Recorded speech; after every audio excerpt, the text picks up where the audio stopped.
I have nowhere left to go. Her car had died on the shoulder of Route 9 at 11 o'clock at night, hazard lights blinking against the dark.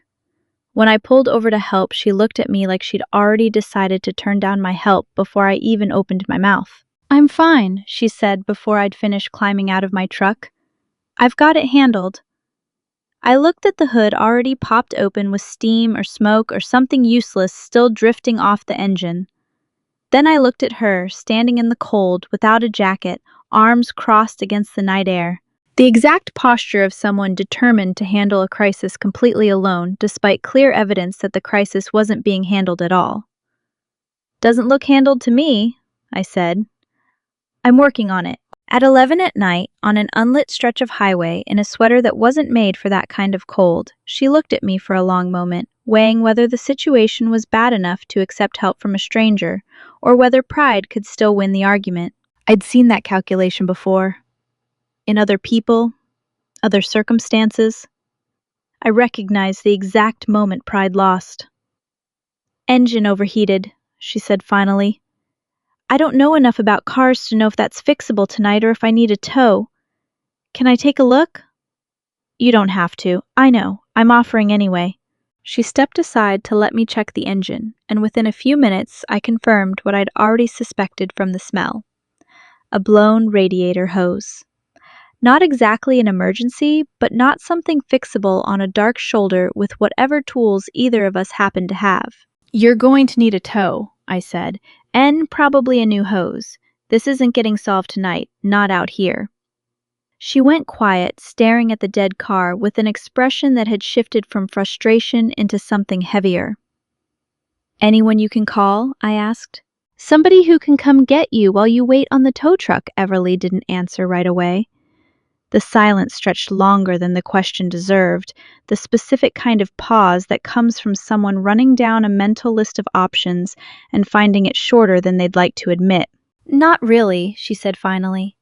"Family, close friends, nobody close by right now, not anywhere really." Her voice had gone quiet, the kind of quiet that shows up when someone admits something they'd rather not say out loud to a stranger on a dark road. "I don't have anywhere to go." The words landed heavier than the sentence itself should have carried. I looked at her, really looked past the cold and the broken-down car and the sweater that wasn't warm enough, and I saw someone who had clearly been managing a lot more than a busted radiator hose for a lot longer than just that night. "Then stay with me tonight," I said, "until you sort out the tow truck and figure out where you actually need to go." Everly looked at me like the offer didn't fit into any framework she recognized, like the math of a stranger's kindness didn't line up with whatever equation she'd been running in her head for as long as this particular crisis had been building. "I don't even know your name," she said.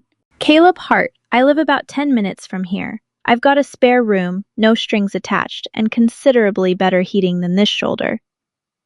Everly was quiet for a long moment, the hazard lights still blinking against the dark, throwing orange light across her face in slow pulses. "Everly," she said finally. "Everly Cross." "All right, Everly. Here's what I'd suggest so you don't have to just take a stranger's word for it." I pulled out my phone. "Call someone, a friend, whoever. Send them my name, my address, my plate number, all of it. And if you'd rather wait at the diner up the road, or even at the police station until the tow arrives, I'll drive you there and you can sort the rest out from somewhere public. I don't want you walking into a situation that doesn't feel safe just because the alternative was standing out here in the cold." Everly looked at me for a long moment, and something in her expression shifted. Not trust yet, but the specific recalibration that happens when a stranger says exactly what a cautious person needs to hear. "It's a strange thing for someone with bad intentions to offer," she said. "That's kind of the point. I'd rather you feel safe and skeptical than unsafe and polite." Everly took a photo of my license plate, sent it along with my name to someone a friend she mentioned was 3 states away but reachable, and waited for a reply before saying anything else. "Okay," she said, once her friend answered with some version of approval. "Let's call the tow truck." "Then let's go somewhere warm." Everly nodded with the specific, exhausted relief of someone who had been holding herself together on pure willpower and had finally, if only briefly, been given permission to stop. We called the tow company from my truck with the heat running and waited the 20 minutes it took to arrive in a silence that felt less awkward than it probably should have, considering we were strangers. "This is a strange way to meet someone," Everly said, finally breaking the quiet. "Most ways people meet are strange if you look at them closely. This one's just more obviously strange than most." Everly almost laughed, the almost laugh of someone too tired and too overwhelmed to fully commit to finding something funny, but registering it anyway. "I'm Caleb Hart, I'm 34. I run a small construction business out of a town called Fairview. Steady work, not exciting work. I fix other people's houses while mine stays simple and mostly quiet. I've been divorced 2 years, amicably, the kind of ending that doesn't leave much damage, but doesn't leave much behind either. Just a quiet house and a routine that had hardened into something comfortable enough that I didn't examine it too closely.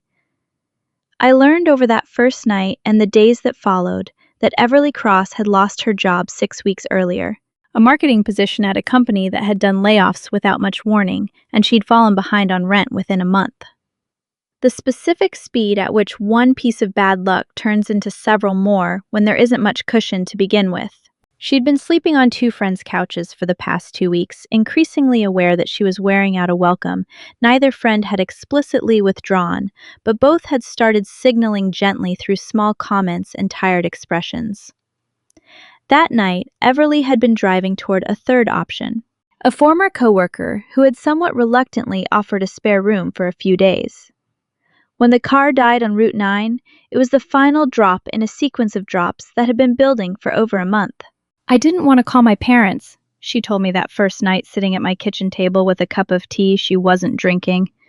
"They'd help, I know they would, but it would also turn into a conversation about every choice I've made that led me here, and I genuinely can't face that on top of everything else right now." "That's fair," I said. "Sometimes help comes with too much commentary attached." "Exactly. I'd rather sleep in my car than sit through the specific disappointment my mother performs." Everly wrapped both hands around the mug. "This is humiliating, by the way, accepting help from a stranger on the side of a highway. I want you to know I'm aware of how this looks." "It looks like someone who's had a rough month and needs a tow truck and a warm room. That's not humiliating. That's just a Tuesday for most people." Everly looked at me for a moment with an expression I couldn't quite read yet. Gratitude mixed with something more guarded. The specific caution of someone who had learned not to trust kindness until it had proven itself over time. "Thank you," she said, "for stopping. Most people wouldn't have." "Most people would have. You just had bad luck with the timing on an empty road." "I don't think that's true, but I appreciate you saying it." Everly looked around my kitchen for the first time with something other than crisis management focus, taking in the worn cabinets, the single coffee mug drying on the rack, the quiet, specific evidence of someone who lived alone and had for a while. "You live here? By yourself?" she asked. "Divorced. 2 years now. Amicably, if that matters. No kids, no big dramatic ending.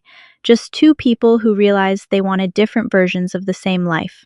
I refilled her tea even though she hadn't touched the first cup. "It's a quiet house.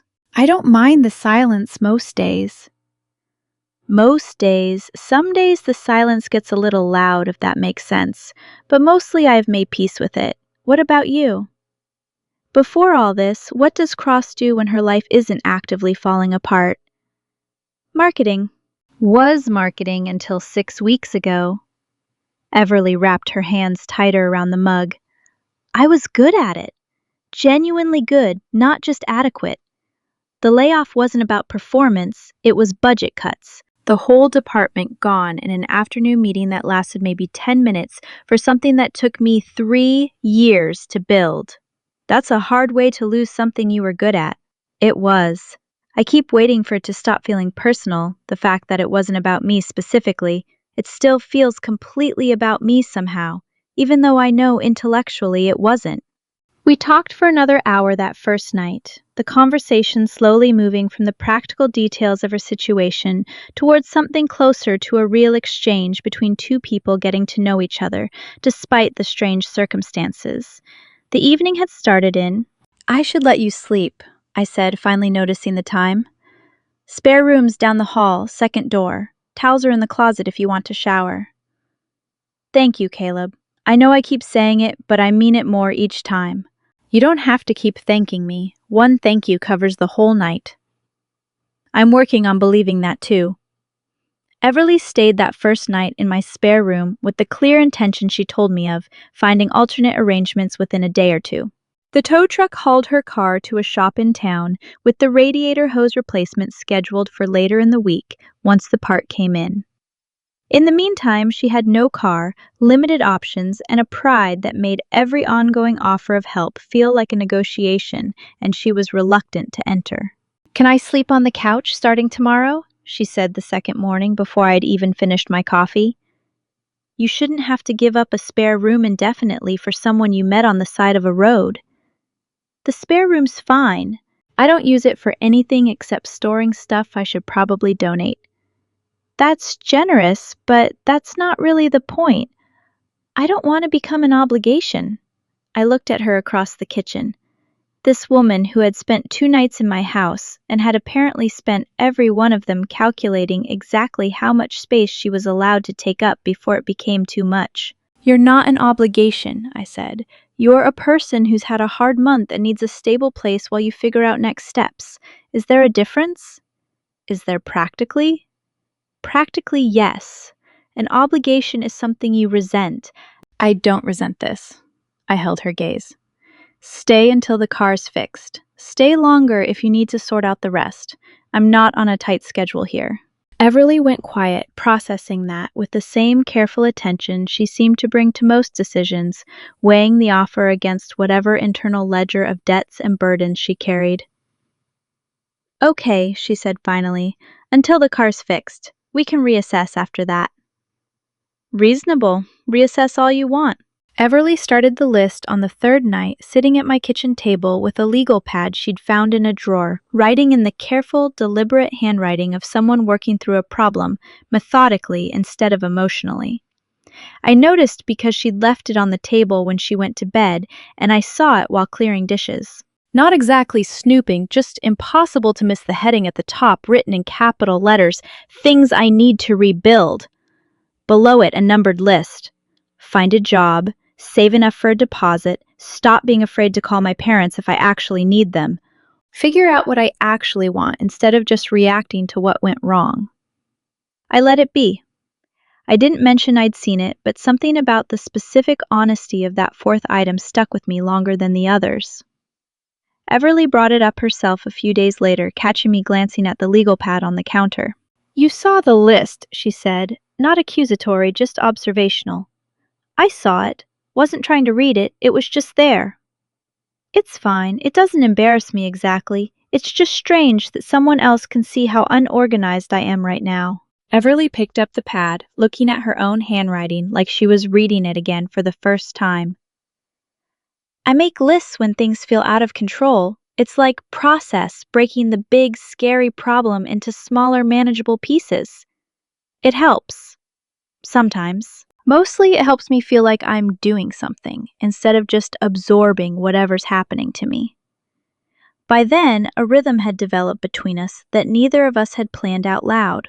Everly had taken over breakfast most mornings, the specific domestic gesture of someone who'd decided that contributing something, even something small, mattered for her own sense of balance. I'd started leaving for work a little later so we could have coffee together first, a change in routine I hadn't examined closely until Marcus pointed it out weeks later. Everly applied to 6 jobs that first week, methodically treating the search with the same organized determination she brought to the list itself. 3 rejections came within days. The other 3 went quiet, the specific, anxious waiting that comes with not knowing whether silence means consideration or just being forgotten. "I hate this part," Everly admitted on the 4th day, staring at her laptop screen with the particular exhaustion of someone managing hope and disappointment in alternating shifts. The waiting. I'd rather get rejected immediately than sit in this in-between space not knowing. For what it's worth, silence doesn't mean no. Usually it just means slow. Logically, emotionally, the silence still feels like rejection wearing a disguise. That's fair. I don't think I can fix that feeling. I can just keep reminding you it's not necessarily true. Everly looked at me with something close to gratitude that didn't require words and refreshed her email for the third time that hour. Everly left the legal pad out. I added something today. Can I show you? She turned the page toward a new item added beneath the original for "Stop assuming kindness always has a hidden cost." I looked at it for a long moment. That's a good addition, I said. It's aspirational. I'm still working on actually believing it. Everly looked at me. You've been kind for almost a week without asking for anything. I keep waiting for the catch, and there hasn't been one, and I genuinely don't know what to do with that information yet. There's no catch coming, Everly. I know. I'm working on believing that too. On the fifth night, Everly insisted on cooking dinner, framing it as payment for a week of hospitality, despite my repeated insistence that no payment was necessary. I need to do something useful, she said, already moving around my kitchen with the confidence of someone who genuinely knew how to cook, unlike my own fairly basic repertoire. Let me have this. It's good for my morale. I'm not going to argue with someone determined to make me dinner. Smart man. Everly made something with chicken and a sauce I couldn't identify, but immediately wanted the recipe for. She moved through the unfamiliar kitchen with the specific efficiency of someone who found cooking genuinely calming instead of stressful. Where'd you learn to cook like this? I asked, watching her work. My grandmother basically raised me on weekends while my parents worked, and cooking was kind of our shared language. She didn't talk about feelings much directly, but she'd teach me a new recipe every visit, and somehow that always felt like the real conversation underneath the conversation. Everly served the food with the same care she'd put into making it. She passed 3 years ago. I don't cook as much as I should, given how much it mattered to her that I learned. This is actually kind of nice having a reason to do it again. Glad I could provide the reason, even if by accident. Most good things happen by accident in my experience. This whole week has been one accident after another, and somehow it's turned out better than most of the things I've carefully planned. We ate at the kitchen table, the conversation easier than even the previous nights, the specific comfort that develops once two people stop treating every interaction like it requires careful management. The car was fixed on the 6th day, and the conversation about what came next happened that same night, both of us aware that the original arrangement stay until the car's fixed had reached its stated expiration point. I've got somewhere to stay, Everly said over dinner. The old coworker's offer is still open. I called her today. Is that what you want, or just what's available? Everly set down her fork, considering the question with more weight than I'd expected. Honestly, I don't know. Her place is fine, isn't it? She paused, searching for the right framing. It doesn't feel like this. This past week has felt different than staying at someone's place usually feels. Less like I'm borrowing space and more like I'm actually allowed to exist somewhere without having to constantly earn it. You're allowed to exist here too if that's relevant information. It's relevant. Everly studied me carefully. Are you offering that, or am I reading something into it that isn't actually being offered? I'm offering it clearly this time, since apparently I haven't been clear enough about it so far. Everly studied me for a long moment, the specific assessment of someone who had learned to distrust easy answers, checking this one for hidden flaws. I need you to understand something about me, Everly said.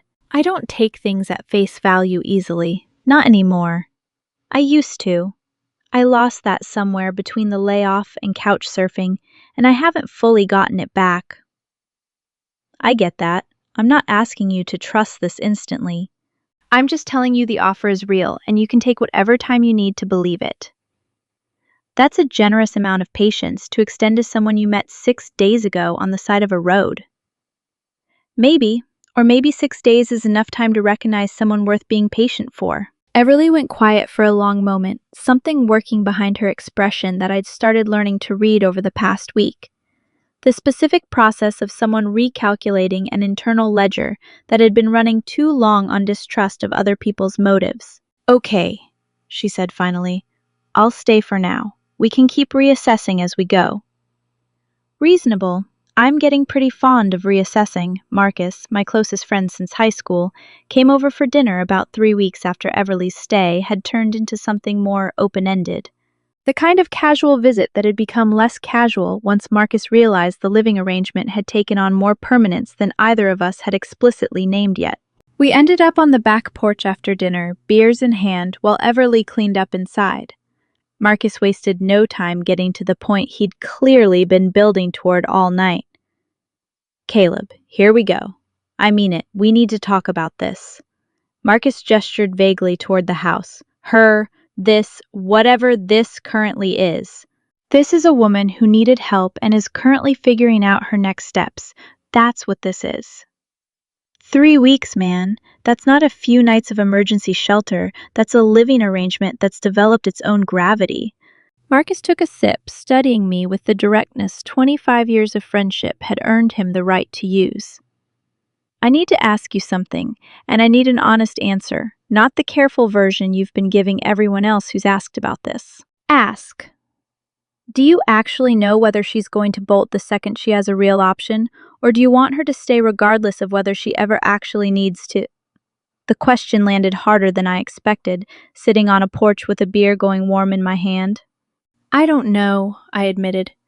"Honestly, I haven't let myself examine that directly." "Why not?" "Because if the answer is that I want her to stay regardless of need, that changes what this is. It stops being generosity and turns into something with stakes attached. And she's had enough stakes attached to things lately. I didn't want to add to that pile without being sure." Marcus went quiet for a moment, processing that with more seriousness than his opening question had suggested he could bring. "That's a really thoughtful concern," he admitted. "More thoughtful than I expected, given how oblivious you normally are about this stuff." "Thanks, I think. But here's the thing, Caleb. You can be careful with timing, sure, but at some point, being careful starts looking a lot like avoidance. And Everly's spent her whole adult life apparently assuming kindness has a hidden cost. If you're sitting on real feelings and dressing them up as patient generosity, that's its own kind of hidden cost. Just a slower one." I sat with that for a long moment, the porch quiet except for the sounds of Everly moving around the kitchen inside. The specific domestic comfort of someone who had slowly started to feel like she belonged in this particular house. "When did you get wise?" I asked. "Always been wise. You've just been too distracted to notice." Marcus took another sip, settling into the porch chair instead of leaving yet apparently not finished with the conversation. "Can I tell you what I actually think is going on here, since we're being honest tonight?" "Go ahead." "I think you've spent 2 years since the divorce telling yourself you're fine being alone. Comfortable house, stable routine, no complications. And I think in a way you liked it that way because it was safe. Nothing to lose if nothing's really invested." Marcus looked at me directly. "Then a woman with nowhere to go shows up on the side of a road and suddenly you're rearranging your work schedule and learning her coffee order, and you didn't mention any of this to me for 3 weeks, which frankly hurt my feelings a little. I wasn't specifically hiding it from you. You were hiding it from yourself mostly, which had the side effect of hiding it from me too. Same result." Marcus gestured toward the house again. "Everly's good for you, man. I can see it after one dinner. You laugh different than you did even 6 months ago." "That's not nothing. I noticed that too, actually. The laughing different part." "Good, recognize it. Then do something useful with the recognition instead of just filing it away the way you file away most feelings." "That's a low blow." "It's a precise blow. We've established those aren't mutually exclusive, you and me, over 25 years of friendship." Marcus finally stood, stretching properly. "Figure out what you actually want, man. Soon before the knowing turns into its own kind of answer that Everly has to interpret without your help." Everly had an interview scheduled that same week, the first one she'd actually gotten back for genuine interest instead of silence or rejection. The morning of the interview, she was visibly nervous in a way I hadn't seen since that first night on the road. "You're going to be fine," I told her, watching her go through her outfit options for the third time. "You're good at this. You said so yourself." Being good at the job and being good at convincing someone to give you the job are different skills. I've always been better at the actual work than the performance of getting hired to do it. Then don't perform. Just tell them what you told me about the marketing campaign you built before the layoffs. That wasn't a performance. That was you being genuinely good at something. Everly looked at me, something settling slightly in her nervous energy. "That's actually really helpful advice. I have my moments." Everly got the call back that night. Not the job itself yet, but a second interview. The specific relief of forward momentum after weeks of silence and rejection. She came home practically vibrating with the news, and without fully thinking it through, I pulled her into a hug that lasted longer than a simple congratulations probably required. "This is good," Everly said against my shoulder, not pulling away. "This is really good, Caleb." "It is. I'm proud of you." Everly looked at me then, something passing between us that neither of us named directly, but that sat in the room afterward with a weight I couldn't ignore. For the rest of that week, I thought about Marcus's question for most of a week, turning it over during work, during the quiet nights that had become routine, during the specific moments when Everly would laugh at something, and I'd catch myself thinking, I don't want this to be temporary. The realization, when it finally settled into something I trusted enough to act on, happened on an ordinary Tuesday. Nothing about the day suggested it would become significant. Everly was at the kitchen table with her legal pad, the list having grown considerably over the weeks, most of the earlier items crossed out. A job interview scheduled for the following week, deposit savings slowly building in a separate account Everly had opened. "Can I see the list?" I asked, nodding toward the pad. Everly looked up, surprised by the direct request after weeks of me carefully not asking. "Sure." The list, the 5 original items, several new additions, most crossed out with the satisfying kind of line that comes from actually making progress on something that once looked insurmountable. Near the bottom, a recent addition I hadn't seen before.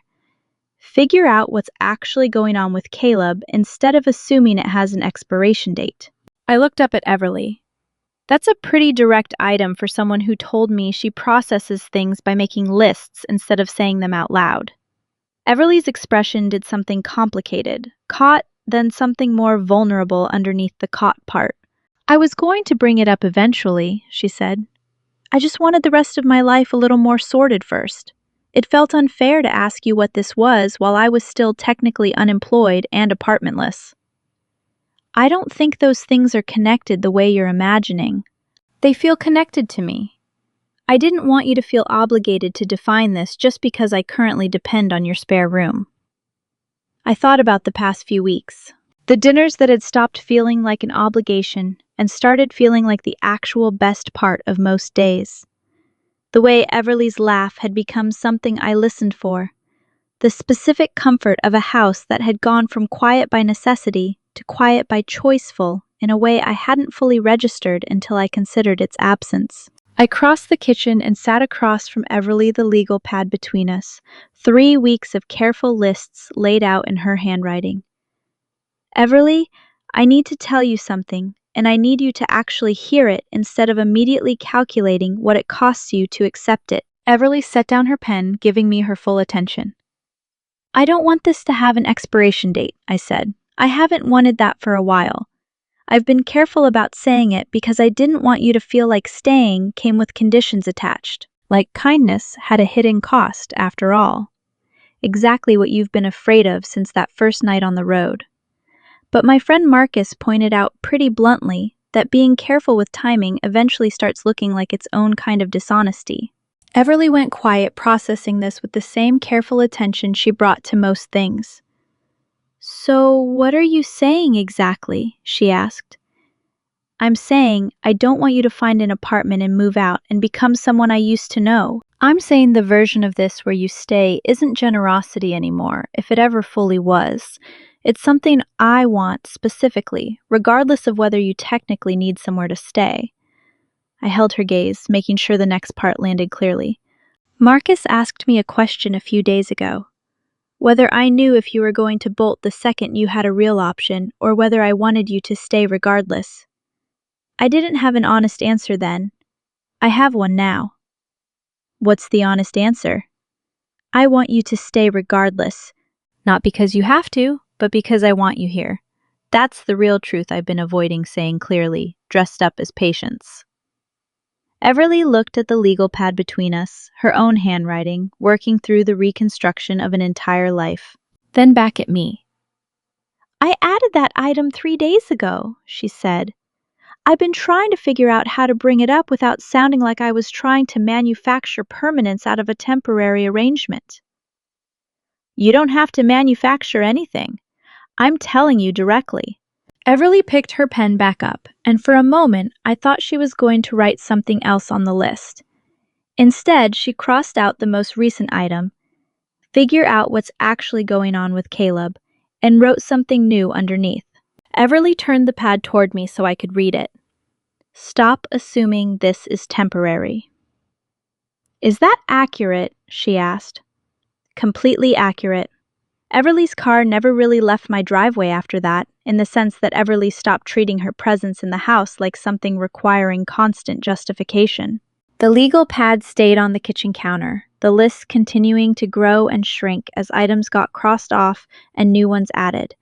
No longer just about rebuilding what had broken, but about building something entirely new. Everly got the job within a month, a marketing position at a local company that valued exactly the skills her previous employer apparently hadn't known how to appreciate. The deposit savings kept growing steadily too, and by the 4th month, Everly had saved enough for a place of her own. A real, viable option sitting in her bank account instead of a hypothetical. Everly showed me the number on her banking app one evening somewhat shyly, like she wasn't sure how I'd react to evidence that she finally had a real choice. I could afford my own place now, Everly said, if I wanted that. Do you want that? Everly considered the question with the same careful weight she gave most decisions. No, she said finally. I looked at some listings last week, actually, just to see. None of them felt like somewhere I wanted to be. This already does. Then don't go looking for reasons to leave something that's already working. I'm not. I just wanted you to know I'm choosing this. Not because I don't have another option anymore, because I looked at the other option and it wasn't what I wanted. That distinction mattered to both of us more than either of us said directly in the moment. The difference between staying out of necessity and staying because the alternative, now genuinely available, simply didn't compare. Everly kept contributing to the savings account anyway over the following months, no longer toward an apartment but toward nothing specific. Just the quiet security of having options, even when she wasn't using them. Having a financial cushion feels like its own kind of stability, she told me once, regardless of whatever else is going on. A year after that first night on Route 9, I found the original legal pad in a drawer while looking for something else. The early entries slightly faded but still legible.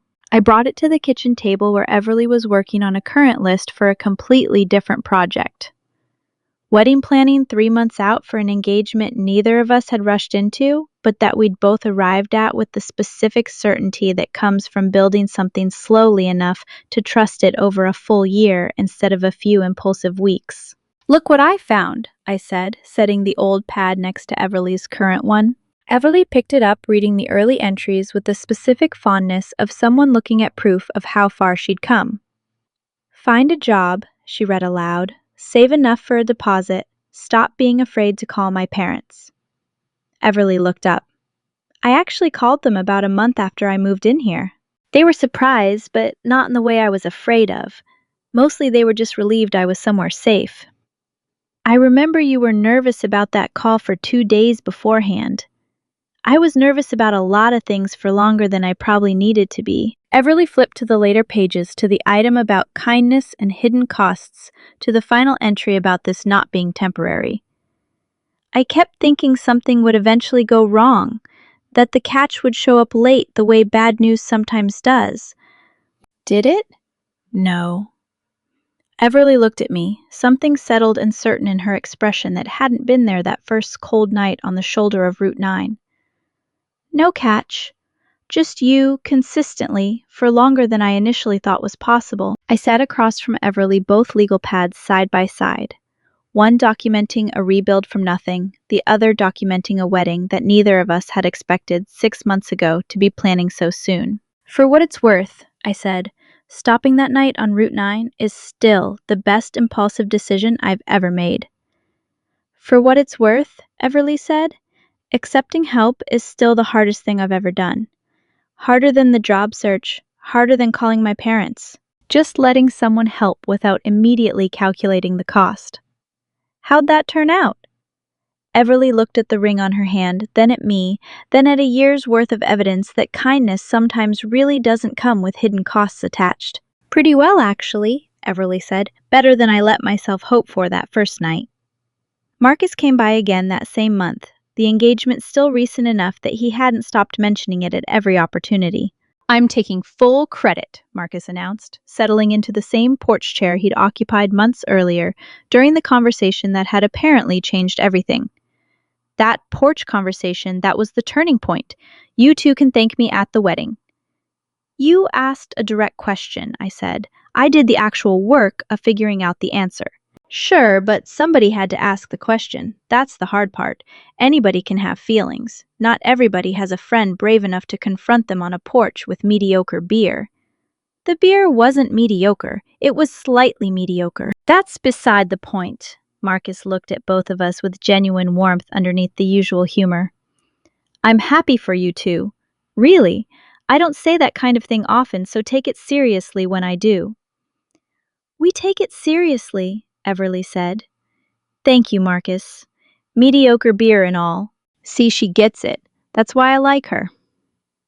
After Marcus left, Everly and I stayed on the porch a while longer, the late afternoon light doing what it does in early fall, slow and golden and unhurried.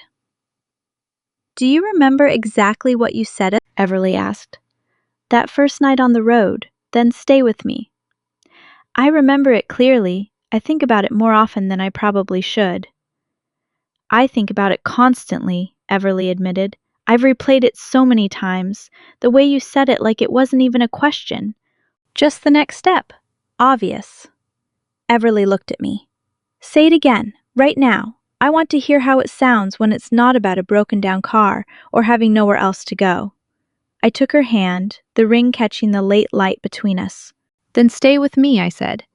Not because you have nowhere else to go, but because I can't imagine the version of my life where you're not in this house, in this kitchen, leaving lists on my counter that I read when you're not looking.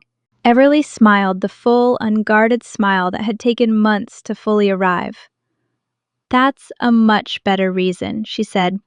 I accept. I thought about a car stranded on Route 9, and a sweater that wasn't warm enough, and a sentence that had sounded that first night like the end of something. It had turned out to be the beginning. What would you have done if you found a stranger stranded on the side of the road with nowhere to go and something told you to offer more than just a ride? Have you ever discovered that the kindness you offered without expecting anything back turned out to be the beginning of everything that mattered most? Tell me your story in the comments.